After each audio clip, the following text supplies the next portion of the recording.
Hey guys, I want to take you through some of the build of a lot of guys do aftermarket suspensions. There's all kinds of different shops out there that sell whole complete front suspensions like Scott's Hot Rod, Roadster Shop, and Speed Tech, and a lot of those companies to buy a whole complete suspension system.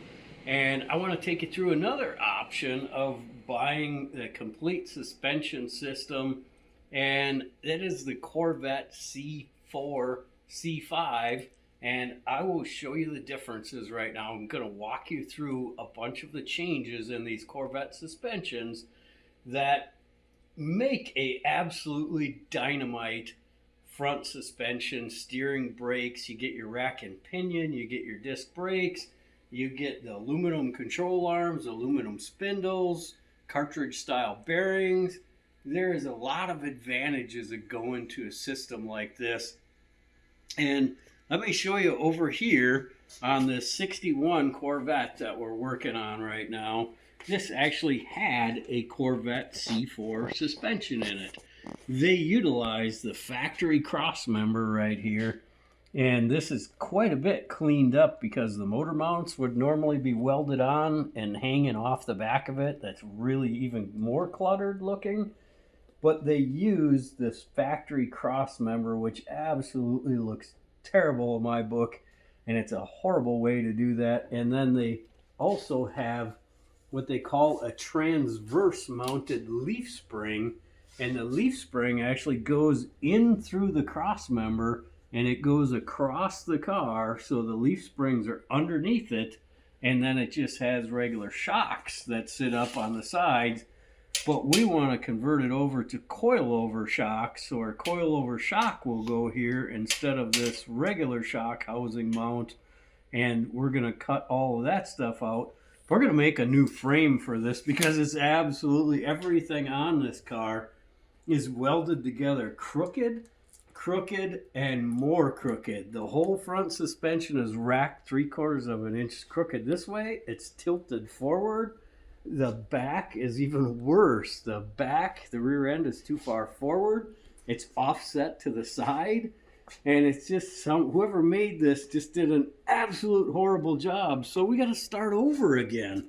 So I've been kind of sketching up some different designs, and this is the design that I'm so far going to kind of follow along here. And we are just going to make a whole new frame from scratch. And I have a friend of mine, Mike of Cornfield Customs over in Ohio. He can bend this 2x4 tubing in the easy way or the hard way. And I don't know where the rest of my template pieces are, but the easy way would be this way, to wrap it around the corner in the back. To the thinner way, that's the easy way, and then the bend the 2x4 the hard way. Either direction he can bend, so this could all be one piece. And but that's not the way that I'm going to do it because of shipping reasons, and I want to try to get it all on a pallet, and I'm going to build it on my welding bench in sections like this right here. 1 section, 2 section, 3 section. I'll build on the welding bench so it's not taking up a whole frame table and everything as well. But we're going to build a frame from scratch on this thing. But before we get into the frame building, and I'll take you through some of that step by step and the processes of it. But right now we're going to focus on the front suspension, because this is what's so awesome about these Corvette suspensions like this is they are a modular unit, even more so than like a Mustang 2. So once this is all welded all together, this can be all one component and everything that you can put in the front of your car, which makes it dynamite for packaging and handling. A lot of the reasons why nobody made rack and pinion conversion kits and everything before for some of these older cars was, and some of them make them today, these rack and pinion kits, and they're completely wrong, because they just made them so they bolt onto the front of the car. But the biggest problem with them is these pivot points are on the inside pivots right here, every one of these pivots are in a different location. And so you can see every one of these things. This is a narrower one, a little bit wider, way wider. And those pivot points are what gives you your bump steer. If that pivot point is not right, it will make your tie rods turn every time you hit a bump, and as does the up and down of it too. So everything needs to be lined up perfectly for this to work correctly. So many manufacturers are just making bolt-in kits out there that you are going to be severely disappointed with. And I'm not going to mention any names of any companies, but there is a few companies out there that are just selling the crap out of these suspension steering systems, and they're absolutely horrible design, horrible way to do it. You are better off with a steering box a lot of the times than you are going to a rack and pinion, because the pivot points are just not inward far enough, and you have horrendous bump steer and everything. And then packaging also gets to be a problem, because a normal steering box has a bar this big, and they can drop it down and it can sit right down in front of your cross member. The rack and pinion has to be lined up with your tie rod, so that rack normally sits too high, and the motor comes up to here, and the motor has to come up so far that the rack is actually a hindrance in the steering support. So should everybody convert everything over to a rack and pinion? No, I say the Chevelle is a prime example. Like, I kept the steering box on my other Chevelle too because of that. The rack would have sat too high. The motor sits so far forward in that. That's not the case with this car, because the whole motor sits back behind the cross member completely on this particular car in the Corvette, because the motor is placed back so far. But that's one of the hindrance points in a rack and pinion setup like that, is a lot of times it's just too high, the rack is in the way. And actually, so what we're going to use on this is going to be a Mustang 2 rack and pinion, because this is an early Corvette, 84 to 87 Corvette rack. This is an 88 to 95, 96 Corvette rack, which is, they look very similar, but the pivot points are out in different spots, and the ratio is just a little bit different in them as well. This is off a GTO, like a 2004 to 6 GTO, which pivot points are way out there. And all of these, the lines here are right in the way, because they stick up the highest point of the rack, where the Mustang 2 rotates them around to the front. It has a way better mounting location right here. And here, instead of this goofy U-shaped bracket here and another weird bracket back here, this just has nice, but more than anything, I'm using this rack because we're making the suspension narrower, and by making it narrower, those pivot points need to come in. So these are all the different racks, and I skipped one rack, and this last rack right here, this one right here, is out of a Chevy Cavalier. And this has got a very unique compared to all the rest of these. This one steers from the middle. And this is what I had on my 63 Bel Air, because, like I said, the A-arms are so long, that pivot point wasn't short enough on any given rack that I could find.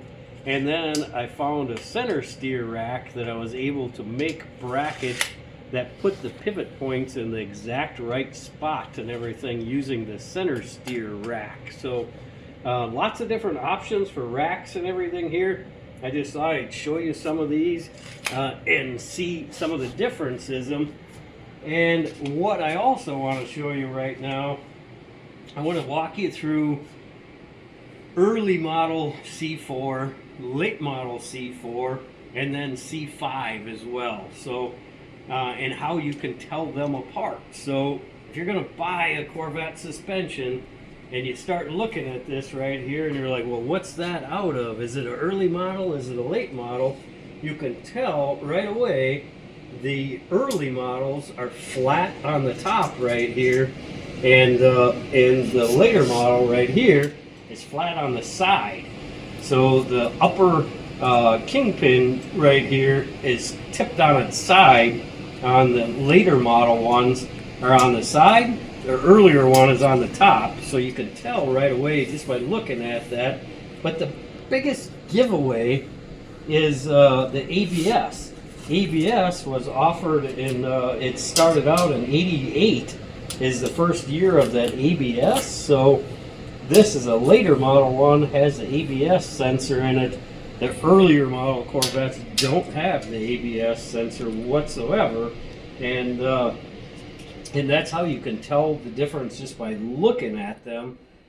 The earlier one is, and there's all kinds of numbers on the internet. I tell you, I was just driving myself batty trying to find a what the hub-to-hub measurements are, and the internet lies a lot actually. So it says these two suspensions are 1 inch different from each other. They're not an inch different from each other. They're about 1.25 inches different from each other. And from the measurements that I found, this is quite a bit wider than the dimensions that are on the internet that I could find. And if I would have set up the front suspension without mocking it all up and doing all this, it would end up being too wide. So I'm glad I'm taking the time to do this right now. And a lot of times I got to play around. I got to hone in on a design. This is version 1 right here of the design of the suspension and cross member. And I think I'm on version 3 right now that I'm working on. I want something neater, cleaner, more petite, more robust and everything as well. Plus all the coilover shocks all integrated into this. And I want this all as one piece that I can put in the bottom of a car. And that is what the beauty of these Corvette suspensions are. You see how just the aluminum on it, just the raw aluminum that these things come like. But take a look at the Corvette over here, and this takes almost nothing to polish that up to make all those control arms and everything look like chrome, and it just looks absolutely awesome and everything too. Aside from that big ugly cross member and everything that looks hideous. So we're going to get rid of all that stuff. We're also going to make that same setup on it to fit on this truck as well. So that same setup is going to go on here, a little bit wider version of it. So now we're going to be able to go over to our welding bench and start fabricating a jig for all these. Is this the best way to go rather than buying a aftermarket suspension for $5,000? It's not for everybody, I'll tell you that, because I've added everything up, and it's about $1,700 to $1,900 depending on options on shocks and everything. By the time you buy the aftermarket suspension and the bushings and the ball joints and the steering and the brakes and all that stuff, you can have $2,000 into one of these suspensions really easily. But with a little bit of labor, you can make it look really nice.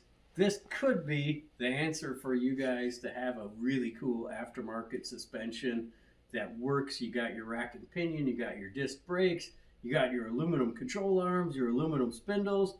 This could be exactly what you're looking for. We're going to take you through the whole process of this step by step on how we're going to go about doing this. So stay tuned for that. We got a lot more coming up, guys. A lot of really cool stuff coming up. Stay tuned. Don't forget to like this video. Click like, throw me a comment, let me know what you think.